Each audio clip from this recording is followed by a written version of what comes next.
Dicen que un vestido puede transformar una noche, pero también puede cambiar el destino de un corazón para siempre. En una ciudad donde los bailes iluminan más que las estrellas, donde cada mirada es una estrategia y cada sonrisa un velo de conveniencia, las oportunidades son tesoros reservados solo para quienes se atreven a soñar. Fue en este escenario de apariencias y ambiciones que comenzó la historia de Elena Castillo y Fernando de la Vega. ¿Puede una simple costurera llegar a pisar el salón de los grandes bailes? ¿Puede el arte de sus manos llevarla más lejos de lo que jamás imaginó? La respuesta es sí, pero no sin pagar un precio que solo los valientes se atreven a asumir. Elena vivía en una pequeña casa de adobe, rodeada por las extensas y cálidas tierras del interior, donde los atardeceres se teñían de oro y los sueños se guardaban entre costales de tela gastada.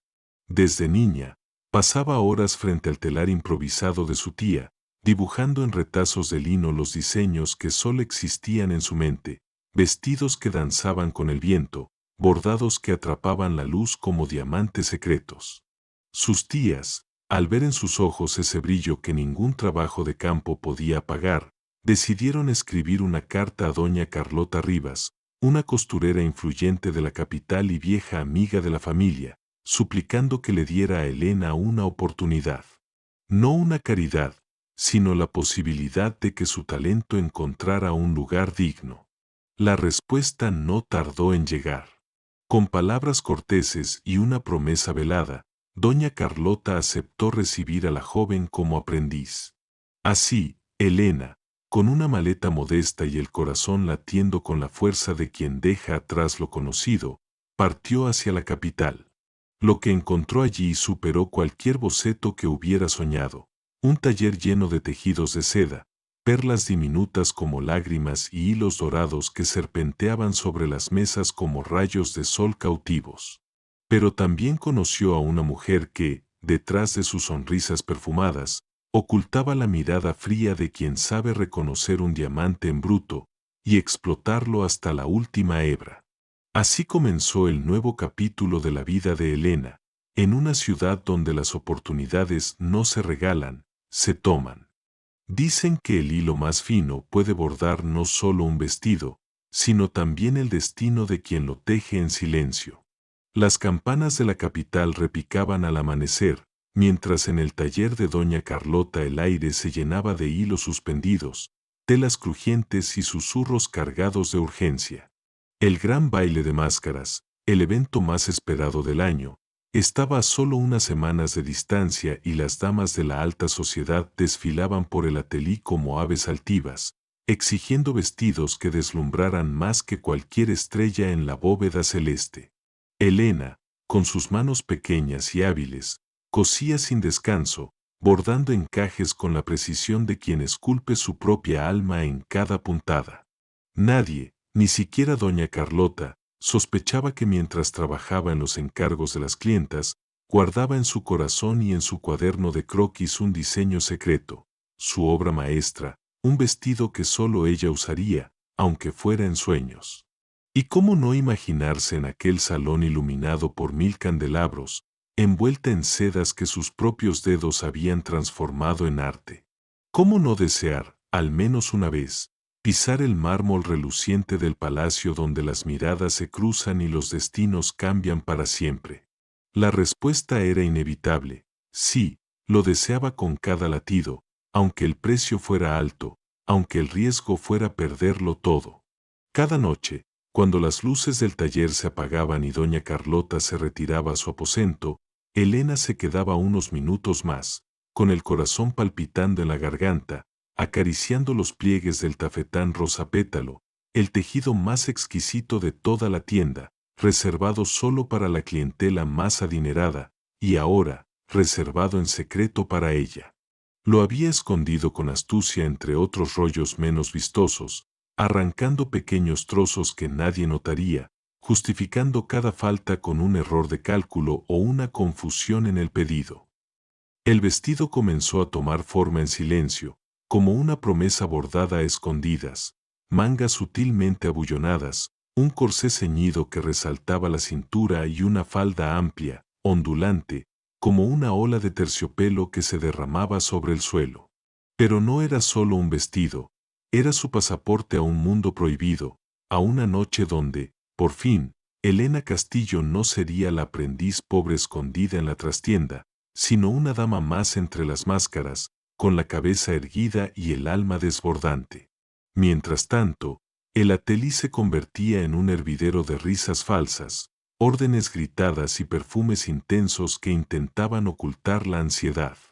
Doña Carlota, más altiva que nunca, se paseaba entre los maniquíes con una copa de jerez en la mano, haciendo correcciones aquí y allá, admirando cómo sus ganancias se multiplicaban al mismo ritmo que las puntadas de sus costureras. Pero había algo que ni la sagaz doña Carlota podía percibir. Elena, esa muchacha callada y obediente, tejía no solo vestidos ajenos, sino también su propia historia.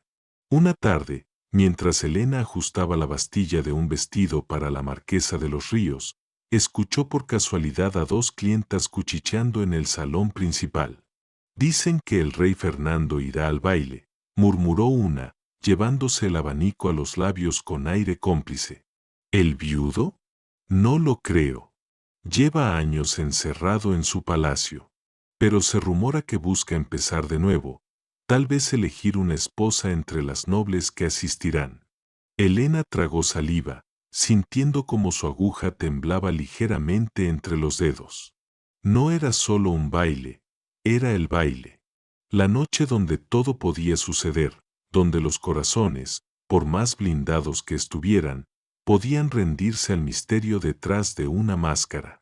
Esa misma noche, de vuelta en su pequeña habitación detrás del taller, Elena encendió la única vela que poseía, desplegó su croquis sobre la mesa y miró su reflejo en el espejo desgastado. «¿Y si voy?», susurró, como si decirlo en voz alta hiciera que la idea se volviera menos peligrosa, menos imposible. Sabía que era una locura. No tenía invitación, ni apellido, ni fortuna. Solo tenía un vestido, una máscara sencilla de encaje negro que había confeccionado con los retazos sobrantes, y un sueño que, a esas alturas, ardía con demasiada fuerza como para ser apagado. Durante los días siguientes, mientras el atelier alcanzaba el clímax de la fiebre prebaile, Elena terminaba los detalles finales de su creación clandestina. Cada perla, cada costura, cada pliegue era un acto de desafío, de esperanza.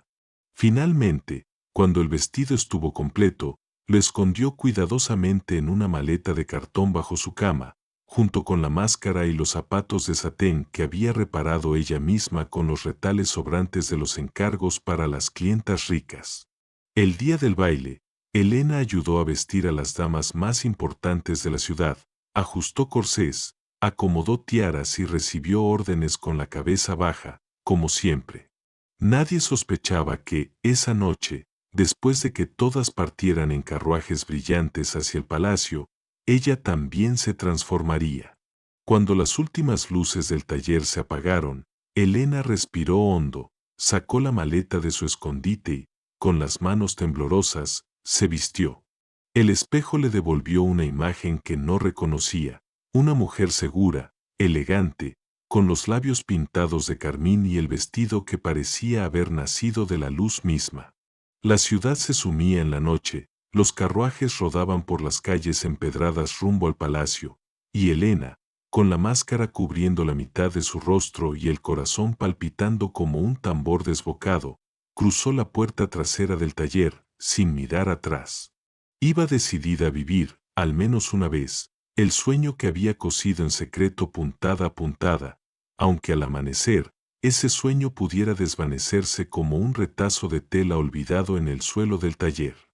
Dicen que detrás de una máscara se puede esconder un rostro, pero jamás se puede ocultar un corazón que late con fuerza. La noche se desplegaba sobre la ciudad como un manto de terciopelo oscuro, salpicado de faroles titilantes que apenas lograban iluminar las calles empedradas. Desde la colina, el palacio real se alzaba majestuoso, rodeado por jardines dormidos y fuentes silenciosas, mientras en su interior la vida palpitaba con un esplendor que parecía desafiar a la misma eternidad. El gran baile de máscaras había comenzado. El vestíbulo principal, de mármol blanco y columnas esculpidas, recibía a la nobleza envuelta en brocados y sedas brillantes, cubiertos por antifaces de encaje, terciopelo y plumas exóticas que transformaban cada rostro en un misterio fascinante. Los candelabros de cristal multiplicaban la luz en mil reflejos sobre los espejos dorados, mientras una orquesta impecable ejecutaba un vals etéreo que flotaba en el aire como un susurro delicado. El perfume de las damas, mezclado con la fragancia de las flores recién cortadas, creaba un ambiente embriagador, casi irreal. Entre ese desfile de opulencia y apariencias, una figura destacaba no por su ostentación, sino por su sencillez perfecta. Elena Castillo, con su vestido rosa pétalo que abrazaba su silueta con la elegancia de un suspiro, avanzaba con la cabeza erguida, la máscara de encaje negro ocultando parte de su rostro, pero incapaz de disimular el brillo auténtico de sus ojos. Cada paso que daba sobre el suelo de mármol parecía resonar más en su pecho que en la sala, como si el sonido de sus propios latidos marcara el compás de la música. Nadie la cuestionó. Nadie le pidió una invitación. La seguridad con la que portaba su creación, la delicadeza de sus gestos y la belleza indiscutible de su vestido la hacían pasar por una dama de tierras lejanas, una noble que venía, tal vez, de algún rincón exótico del reino. Mientras las parejas giraban en la pista de baile, Elena se dejó envolver por la música, sus ojos recorriendo el salón con una mezcla de asombro y anhelo. Todo lo que había soñado estaba allí, los tapices bordados, las risas discretas tras las máscaras, las promesas veladas en cada reverencia. Y entonces, lo vio. A pocos metros de distancia, un hombre alto, de porte imponente, envuelto en un traje oscuro con bordados dorados que parecían capturar la misma luz de los candelabros. Su máscara de terciopelo negro ocultaba gran parte de su rostro, pero no podía disimular la melancolía profunda de su mirada. Era el rey Fernando, aunque Elena no lo sabía. Él, por su parte, quedó inmediatamente cautivado por aquella mujer desconocida, de movimientos tan seguros como delicados, de mirada vivaz pero nostálgica.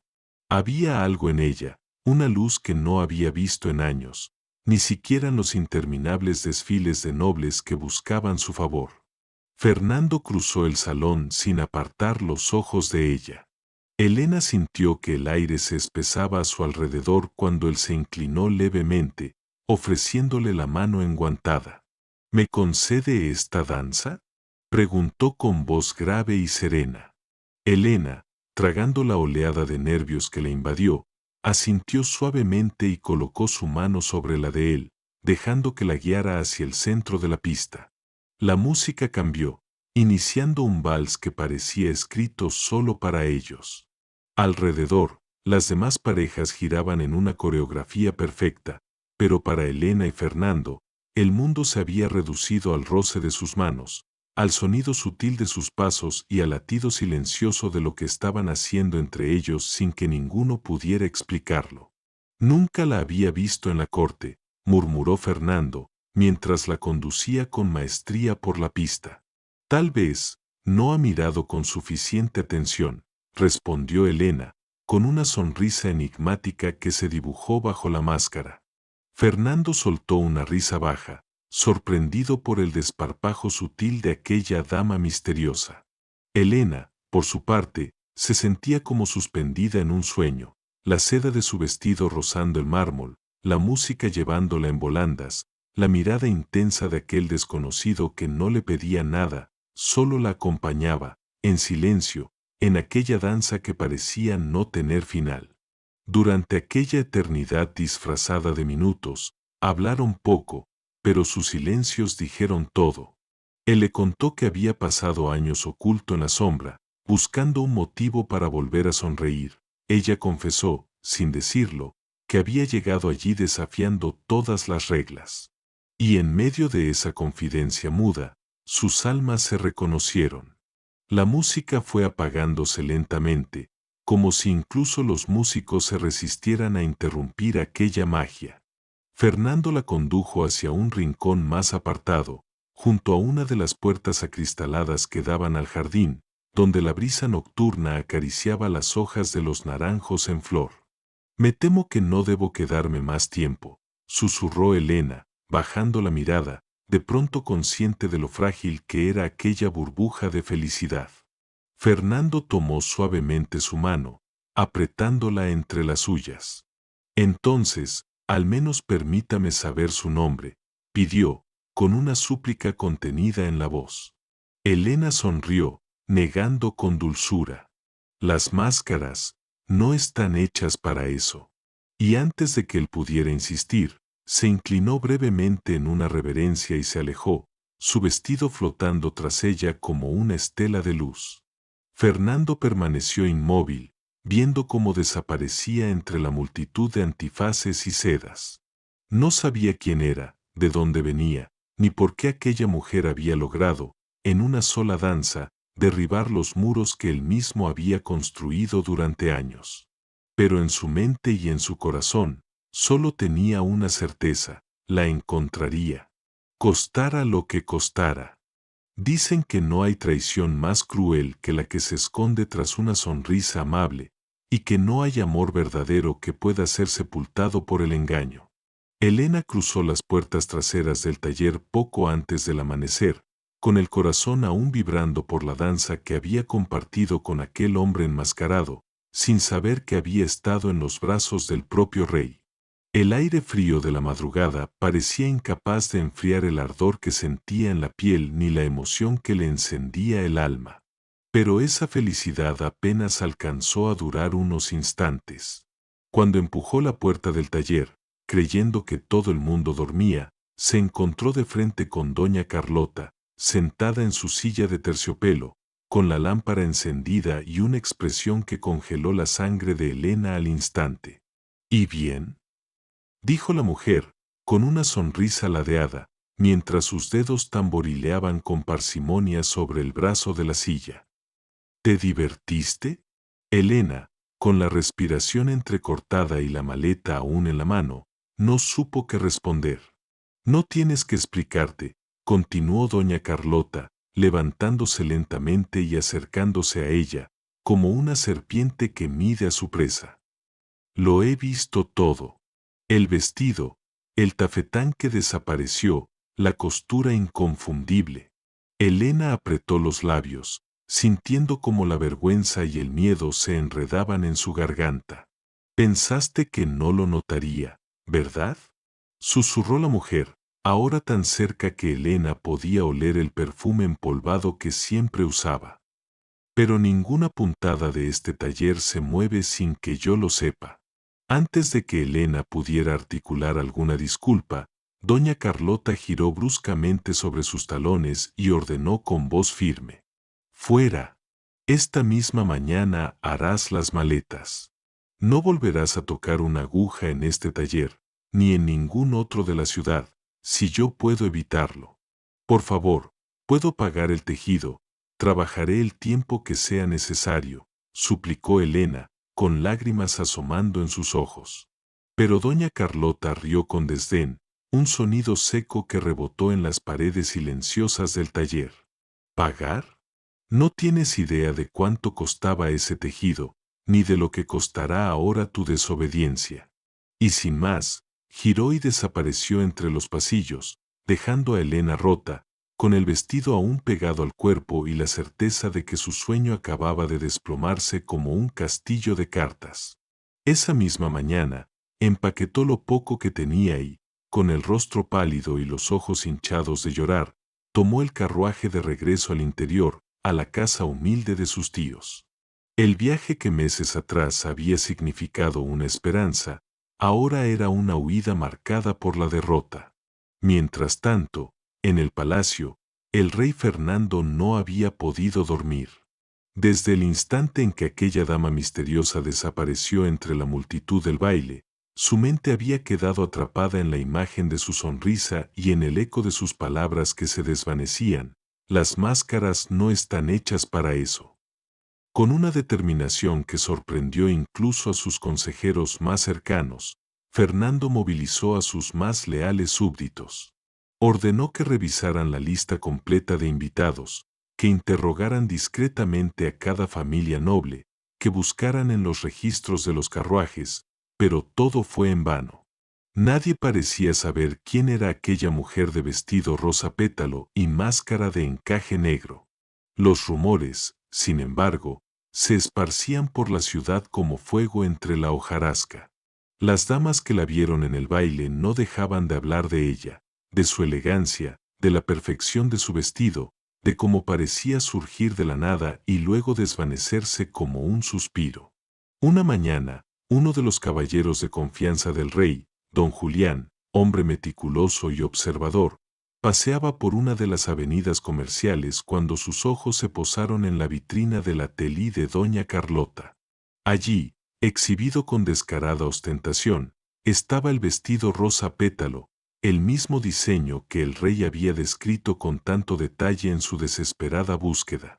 Don Julián entró al taller de inmediato, encontrando a doña Carlota rodeada de maniquíes y costureras obedientes. Ese vestido, dijo, señalando la vitrina.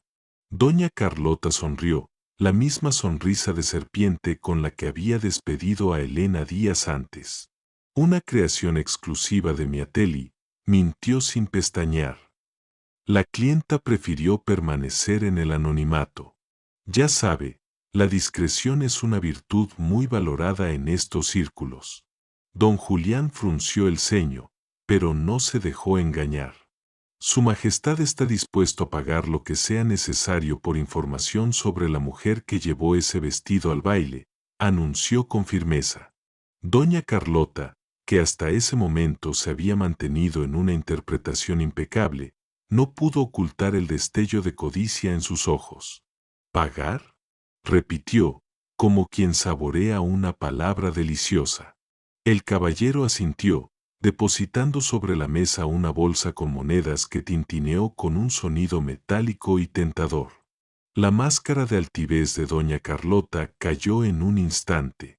La muchacha no era clienta, confesó, fingiendo una falsa benevolencia. Era una protegida mía, una joven talentosa, pero de orígenes humildes.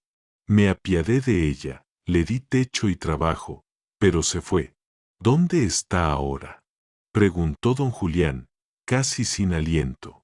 Volvió con su familia, en las tierras del interior, respondió doña Carlota, deslizando la bolsa de monedas hacia su falda como quien guarda un secreto que ya no le interesa. Horas después, el rey Fernando, con el corazón acelerado por una mezcla de ira, alivio y esperanza, montaba su caballo y partía a toda prisa hacia el interior. Sabía que estaba más cerca que nunca de reencontrarse con la mujer que, en una sola noche, había devuelto la luz a sus días. Y en una humilde casa de adobe, entre campos dorados por el sol, Elena, sin saber lo que se avecinaba, intentaba remendar su corazón roto, mientras bordaba, en silencio, el último de los sueños que creía haber perdido para siempre. Dicen que los caminos más largos no se miden en distancia, sino en el valor que se necesita para recorrerlos hasta el final. El sol se alzaba sobre las colinas doradas, tiñendo de fuego los campos silenciosos del interior. Por el angosto sendero de tierra, un jinete avanzaba con determinación, mientras su capa ondeaba al viento y el trote de su caballo resonaba en el valle como un presagio. Era el rey Fernando, que tras semanas de búsqueda y desengaños, había encontrado por fin el hilo invisible que lo conducía hasta ella. No llevaba corona, ni escolta. Solo llevaba en el pecho la certeza ardiente de que debía encontrar a la mujer que, sin saberlo, había curado su alma con una sola mirada. Elena, por su parte, no sospechaba nada. Seguía en la humilde casa de sus tíos, ayudando en los quehaceres del campo y cosiendo pequeños encargos para las vecinas, mientras intentaba arrancar de su corazón el recuerdo de aquella noche mágica que ahora le parecía un sueño lejano e inalcanzable. Aquella mañana, mientras remendaba una blusa junto al ventanal, escuchó el galope que se acercaba rápidamente por el sendero. Frunció el ceño, extrañada, y salió al porche para ver quién era. Y entonces lo vio. El hombre desmontó de un salto, quitándose los guantes con nerviosismo, mientras sus ojos la buscaban desesperadamente entre los arbustos de lavanda que bordeaban la entrada. Cuando sus miradas se cruzaron, el tiempo se detuvo. ¿Usted? Susurró Elena, apenas creyendo lo que veía. Fernando avanzó hasta ella, sin importarle el polvo en sus botas ni la sorpresa en los ojos de los tíos que se asomaban detrás de la cortina. Perdóname, dijo, con la voz entrecortada por la emoción. No debería haber tardado tanto. Elena llevó una mano a su pecho, sintiendo como el corazón le latía desbocado. ¿Por qué? Alcanzó a preguntar, pero Fernando ya estaba frente a ella, tomando sus manos con suavidad. Porque desde aquella noche no he dejado de pensar en ti, porque no puedo seguir con mi vida como si nunca hubieras existido, porque te busqué en cada esquina de la ciudad y en cada salón, y cuando creí que jamás te encontraría, el destino me trajo hasta aquí. Elena lo miró, con lágrimas cristalizando en sus ojos. Pero, yo no soy nadie, susurró, con la voz rota. Solo soy una costurera. Fernando negó con firmeza, acariciando su mejilla con ternura. Eres la mujer que me devolvió la vida, y eso vale más que cualquier título, cualquier apellido. En ese momento, bajo la sombra del viejo encino, Fernando se arrodilló frente a ella, sacando de su bolsillo un pequeño anillo de oro que llevaba consigo desde que inició su búsqueda. Elena Castillo, ¿me harías el honor de compartir conmigo no solo un palacio, sino todos los días de mi vida? Elena soltó una risa entre lágrimas, incapaz de contener la emoción, y asintió con fuerza. Sí, sí, 1000 veces sí. Los tíos, que observaban la escena desde el umbral, se abrazaron emocionados, mientras los pájaros alzaban el vuelo y el viento parecía susurrar una bendición antigua sobre aquella unión. Semanas después, la ciudad se vistió de gala para recibir la boda más inesperada y comentada de los últimos tiempos. El rey Fernando se casaba con una costurera del interior, una mujer cuyo talento y corazón habían conquistado al monarca más reservado de la corte. El palacio fue adornado con los bordados de la propia Elena, que ahora, además de reina, se había convertido en la costurera real, encargada de diseñar los trajes de las damas más distinguidas, y, sobre todo, de vestir sus propios sueños con cada puntada. Doña Carlota, desde su atelier, miraba con rabia contenida como las clientas más importantes abandonaban su tienda para acudir al nuevo taller de la reina, quien con su humildad y creatividad se había ganado no solo la admiración de la nobleza, sino también el respeto de todo el reino. Elena y Fernando, por su parte, paseaban cada tarde por los jardines del palacio, recordando aquella primera noche en el baile de máscaras, cuando ni siquiera conocían los nombres del otro, pero ya se reconocían el alma. Y así, como en las mejores novelas, la costurera y el rey tejieron juntos una historia de amor que superó los prejuicios, las traiciones y las máscaras, para vivir, al fin, una vida real, plena y feliz. Muchas gracias por haber escuchado esta historia hasta el final. Esperamos de corazón que te haya tocado tanto como a nosotros al narrarla. Nos encantaría saber tu opinión. ¿Qué fue lo que más te gustó? ¿Desde dónde nos escuchas? Cuéntanos en los comentarios. Leemos cada uno con cariño. Si esta historia resonó contigo, no olvides suscribirte al canal y dejar tu like como muestra de apoyo. Eso nos motiva muchísimo a seguir creando más relatos llenos de emociones. Gracias por estar aquí. Que tengas un día maravilloso. Y ojalá nos encontremos en la próxima historia.